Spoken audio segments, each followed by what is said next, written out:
mustikaning bumi kuwi aja sampai geser, aja sampai ngalih. Yen to ngalih ning kene besok bakal kelep. Karena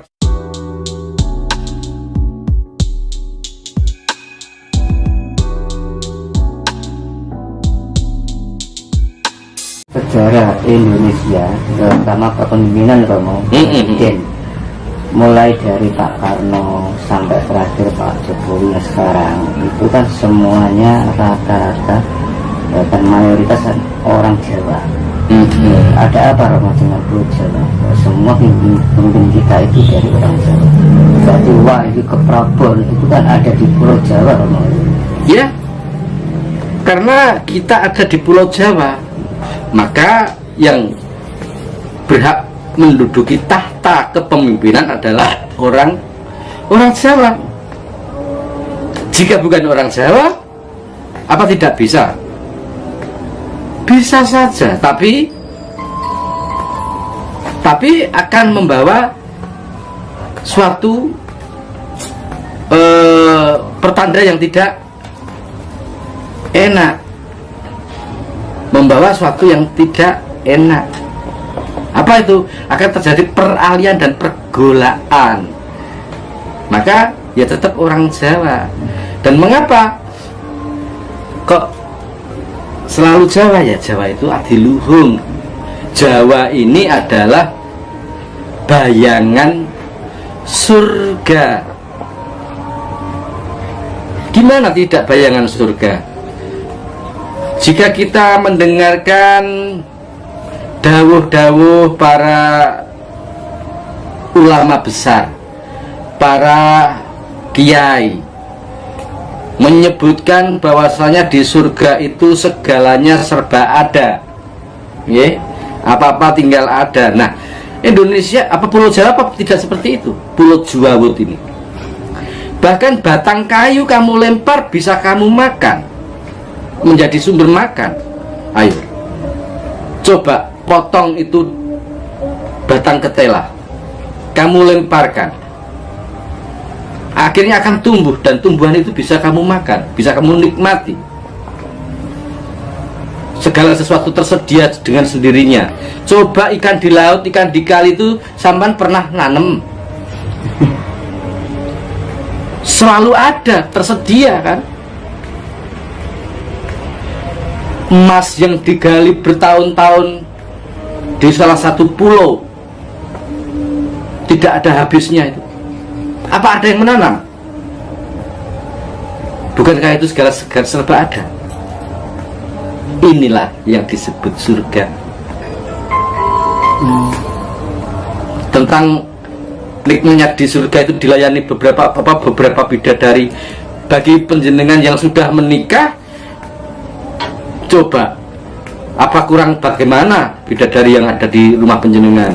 Bangun tidur sudah ada kopi, makan sudah disiapkan, dan yang belum punya istri, ibunya itu bidadari kita, gitu. Nah, jadi jangan terlalu berpikir jauh. Jawa ki surga.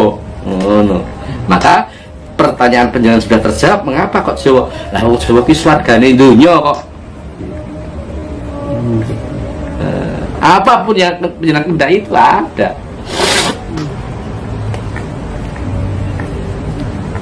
Di dalam itu Romo, di ramalan Joyoboyo itu kan salah satunya ada kata-kata kali ilang kedune, pasar ilang komandane. Nah itu maksudnya berikut loh. Ya sekarang gini, kalau itu nyata, jadi itu nyata.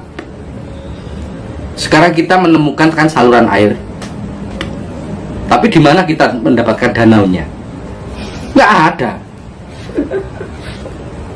Danaunya sudah teruruk menjadi perumahan. Tinggal kali-kali untuk aliran agar air hujan tidak mambek atau tidak berhenti gitu aja, ya kan? Kali hilang hilang gedungi, terus apa tadi pasar Hilang hilang kumandangi. kumandangi. Kalau dulu panjenengan monggo dimanapun panjenengan berada, pasti pada saat pasaran-pasaran hari tertentu di situ ada penjual obat, penjual apa yang menawarkan dagangannya. Nah, sekarang gembrembeng itu sudah hilang. Karena apa? Segala sesuatu terkemas, dikemas di toko-toko masing-masing. Itu. Bahkan pasar rakyat sudah tergantikan dengan swalayan, supermarket, dan pasar-pasar yang lainnya. Pasar tradisi sepi, tidak berkumandang seperti dulu.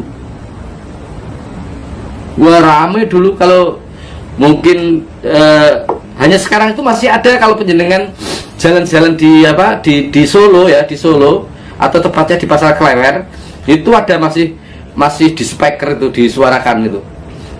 Monggo bat kadas, bat kurap dan lain sebagainya itu ada. Tapi itu kaset itu.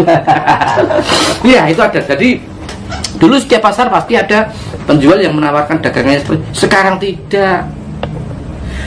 Bahkan semakin lama semakin penawaran itu sudah tidak bersuara. Kenapa?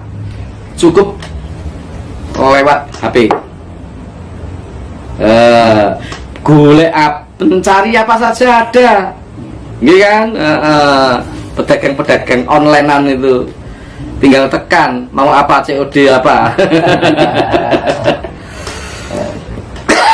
Ya. Terus ini Romo, masih terkait ramalan Jayabaya Romo. Seperti di Sidoarjo kan terjadi lumpur lapindo sampai sekarang kan nggak bisa ditanggulangi. Ya. Saya pernah baca di ramalan Jayabaya bahwa Surabaya akan tenggelam, akan tenggelam. Apakah termasuk lumpur ini salah satu bukti Romo untuk ramalan Jayabaya? Ya, kalau itu sudah nyata kan. Jadi gini ya, untuk lumpur lapindo itu kan daerah lumpur lapindo atau di wilayah Sidoarjo itu di desa apa itu yang namanya itu Porong ya, Porong. Nah, itu kan konon dulu dikenal dengan salah satu kerajaan Yawastino.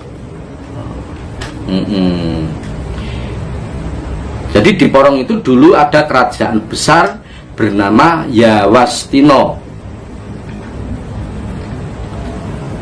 Ratunya bernama Darmokusumo Darmosarono. Dua bersaudara ini terah dari Parikesit. Konon ceritanya seperti itu. Nah, suatu saat si Sang Prabu Darmokusumo Darmosarono ini menikah dengan Dewi Pramesti dan Sukesi, putri daripada Sri Aji Jayabaya. Itu. Nah, di saat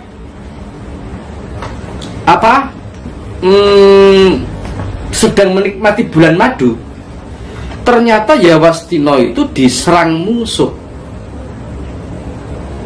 sehingga Sang Prabu Darmokusumo Darmosarono dan Jayakusumo ini melawan para pemberontak itu hingga akhirnya memenangkan peperangan. Setelah memenangkan peperangan, istrinya diboyong pulang. Sesampai di rumah menyampaikan kabar gembira bahwa Sang Pramesti dan Sukesi ini hamil. Lah, Darmokusumo Darmosarono ini tidak terima. Lah, wong saya perang kok istri saya hamil, siapa yang menghamili? Lah, wong tadinya kan sudah dikumpuli, ya otomatis hamil kan. Nah, karena terbakar api cemburu, Dewi Pramesti dan Sukesi dipulangkan. Itu. Sesampai dipulangkan, Sri Aji Jayabaya marah, tidak terima. Darmo Kusumo, Darmo Sarono, kamu sudah menyalahi kuasamu. Kamu menganggap paling kuasa, kamu menganggap paling dikdaya. Maka pada detik ini saya mintakan kepada Sang Pencipta, Sungsang Bawono balik Yawastino. Pada ucapan itu tiba-tiba petir menyambar dan tenggelamlah Yawastino, amblas atau tenggelam ke dasar bumi menjadi lumpur. Nah, di tahun itu daerah situ menjadi rawa-rawa lumpur, pancen kono kuwi segara ndut. Nah, karena menjadi lautan itu tadi, Sang Prabu merasa berdosa, menancapkan mustikaning bumi. Mustikaning bumi kuwi aja sampai geser, aja sampai ngalih. Yen to ngalih ning kene besok bakal kelep. Karena saya ditangisi anak dan keponakan saya Pramesti dan Sukesi, maka saya harus menanam mustika bumi ini. Wahai anak cucuku, mohon mustika bumi ini jangan sampai bergeser dari tempatnya. Jika ini sampai bergeser, maka akan tenggelam.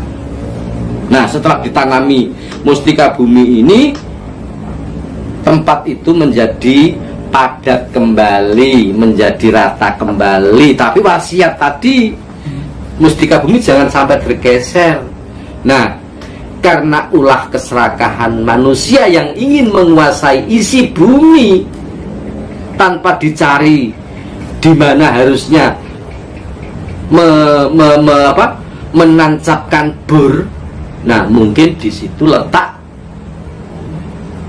sumbu atau tempatnya mustika bumi tertanam, kenabur, geser, nyembur, kelep malian. Nanti kalau gitu nggak bisa ditanggulangi loh. Kalau itu sudah merupakan sabda atau karma. Ya, semoga saja itu lambat laun lumpur-lumpur itu akan mengendap, mengeras dan bisa ditempati kembali. Tapi jika sudah ditempati kembali, ayo toh direksa bumi ini. Dan ini juga merupakan peringatan keras pada para penguasa. Artinya penguasa bukan hanya penguasa kerajaan, bukan hanya penguasa negara, bukan hanya penguasa wilayah, tapi juga penguasa modal. Khususnya penguasa modal. Jangan mentang-mentang duit akeh terus ngongkon iki dibur, kayak digraji, kayak diketok. Segala sesuatu itu ada aturannya. Setiap wilayah itu ada yang membawai agar tidak terjadi hal seperti di Lumpur Lapindo tersebut.